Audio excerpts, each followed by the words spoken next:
So today is episode 16 in my 30 Day 30 Build series season 3.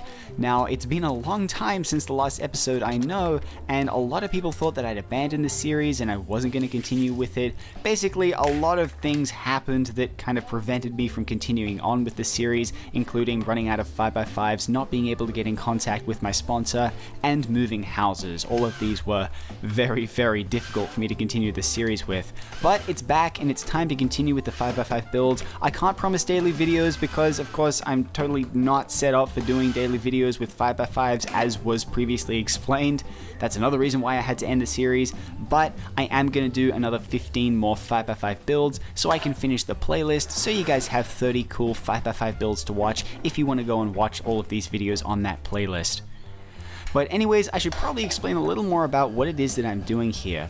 So as you guys know, I am a huge fan of the 3x5x5 cuboid, and also one of my most popular puzzles to date is the 5x5 barrel. Now I love both of those puzzles and I really wanted to make a combination of both of those, but the 3x5x5 puck is already a fairly commonly known puzzle and I wanted to do my own little spin on it. So I figured that I would make a 3x5x5 puck, but instead of bandaging it up like a 3x5x5, I wouldn't even bother and I would just leave it with the regular 5x5 functionality. After I'd finished cutting off all the edges on my bandsaw to get it ready for the barreling, I got my belt sander out and I turned the puzzle between my fingers into more of a cylindrical shape. You'll notice here that the puzzle isn't turning very well between my fingers. Now this is because it's more of an octagonal shape, and that doesn't turn so easily on the belt sander, so what I like to do is loosen up the faces and then turn it into more of a cylindrical shape, kind of like this, and then it'll turn a lot more smoothly. Remember, the smoother that it turns, the easier it is to turn it into a cylinder.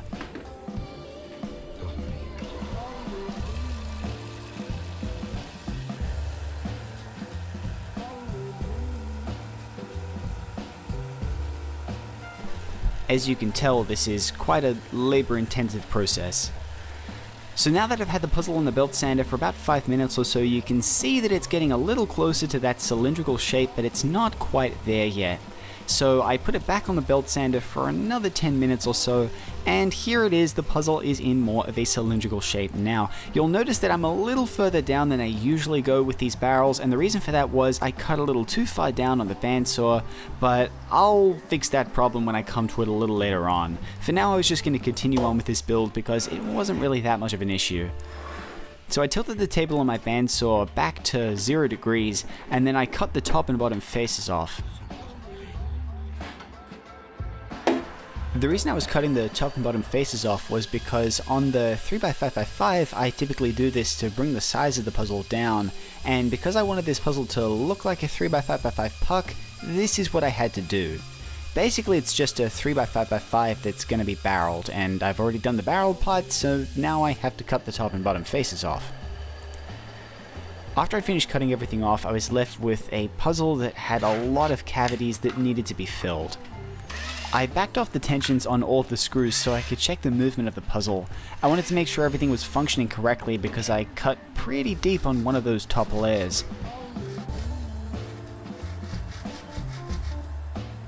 After I'd looked over the puzzle and I was happy with how everything was turning, this is what I was going to have to fix.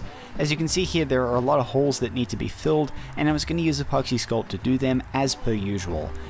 So now it was time to disassemble the puzzle so that I could begin cleaning up all the pieces and getting them ready to be filled with the Epoxy Sculpt.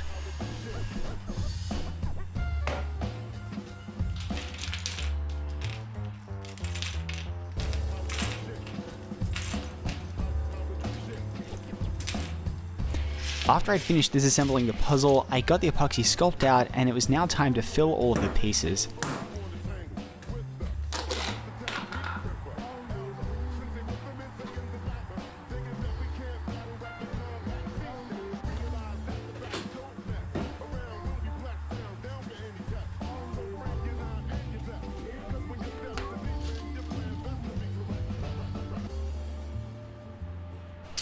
After all the pieces had solidified, it was now time to reassemble the puzzle, but before I did that, I had to fix one of the problems with the screws.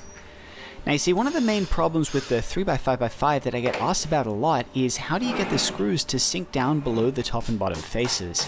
This isn't really an easy and intuitive thing to do, but after building so many of them, this is the best solution that I've found. I put the 5x5 screw in the chuck of my drill, and then I turned it on my belt sander until the head of the screw would fit inside the piece that I was trying to set it in. And now you can see if I put the spring in and then I put the screw in, then it'll fit inside that hole, which means I can tighten it up below the surface of that face.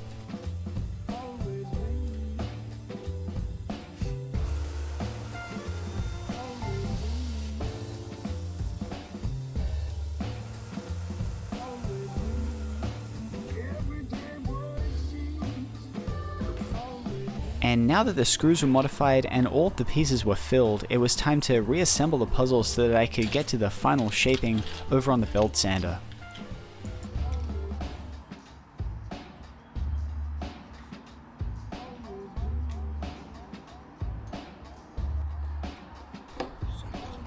I screwed everything down as tight as I could get it, and then I took the puzzle over to my belt sander and I began turning it on the cylindrical axis so that I could get it into more of a cylindrical shape and knock down all of the high points that had been created by the epoxy sculpt.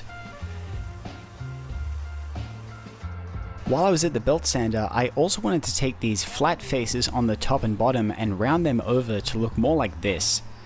And the way I went about doing that was laying the face down flat on the belt sander and then slowly bringing it up to one side and turning it and allowing all of that material to slowly be ground away.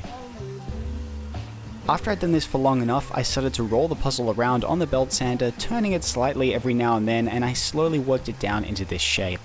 It's kinda hard to explain how I'm getting to this shape. I've just done this so many times now that it's pretty normal to me, but hopefully you can see what I'm doing here. After I'd gotten the rough shape on the belt sander, it was time to get a sanding block out and start hand sanding the puzzle down into its final shape. Now I really like using a sanding block for all of the really irregular shapes like this because the foam on the inside helps to slowly round over all of the high and low points and get a more uniform shape. And after I'd finished sanding the top and bottom faces, I knocked off all of the sharp edges on the shape and rounded everything over just to make it look a little nicer.